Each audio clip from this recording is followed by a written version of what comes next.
បាលបងប្អូនទាំងអស់គ្នានឹងវាប្រៀបដូចជាសាច់ដុំមួយបើសិនបើអ្នកទាំងអស់គ្នាបានវឹកហាត់វាជារៀងរាល់ថ្ងៃ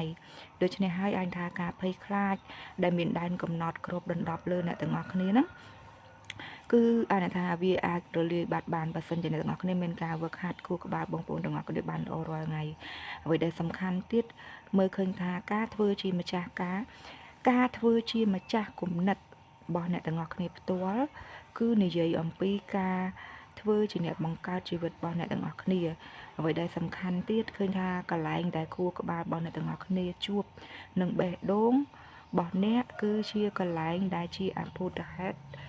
ដែលបានកើតឡើងមានន័យថាទោះបីជាអ្នកទាំងអស់គ្នាទុកខ្លួនអ្នកទាំងអស់គ្នានៅក្នុងផ្នែកណាមួយនៃខួរក្បាលឬក៏បេះដូងបងប្អូនទាំងអស់គ្នាក៏ដោយផ្នែកទាំងពីរនេះគឺសិតតែផ្ដល់អភូតហេតុ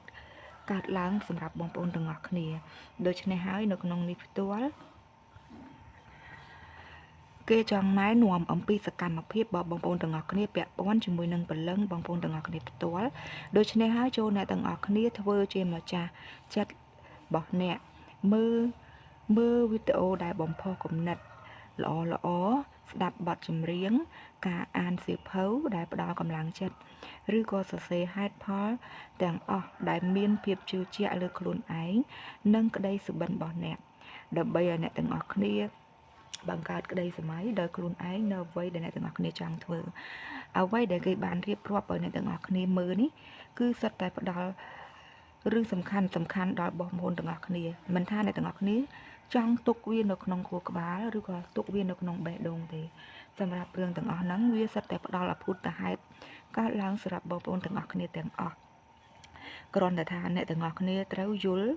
នៃសំខាន់ជាមុនដោយសារតែនៅក្នុងនេះគាត់ចង់ឲ្យអ្នកទាំងអស់គ្នានឹងមុននឹងធ្វើអ្វីមួយអ្នកទាំងអស់គ្នាត្រូវតែសួរខ្លួនឯងហើយដើម្បីទទួលបានចម្លើយថាតើគុណភាព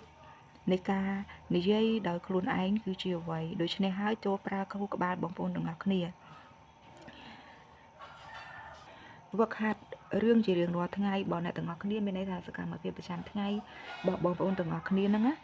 វឹកហាត់ដើម្បីបណ្ដុះខួរក្បាលបងប្អូនទាំងអស់គ្នាហ្នឹងឲ្យទទួលបានរឿងល្អសម្រាប់អ្នកទាំងអស់គ្នាផ្ទាល់នៅក្នុងនេះគេបង្ហាញឲ្យអ្នកទាំងអស់គ្នាចូលចិត្តត្រូវតែមើលវីដេអូដែលបំផុសគំនិតដើម្បីផ្ដល់កម្លាំងចិត្តដល់អ្នកទាំងអស់គ្នាស្ដាប់បទចម្រៀងក៏ដូចគ្នាដែរស្ដាប់បទចម្រៀងដើម្បីឲ្យអ្នកទាំងអស់គ្នាបន្ធូរអារម្មណ៍ធ្វើឲ្យអ្នកទាំងអស់គ្នាមានភាពធូរស្រាលក្នុងចិត្តនៅពេលដែលអ្នកទាំងអស់គ្នាមានបញ្ហា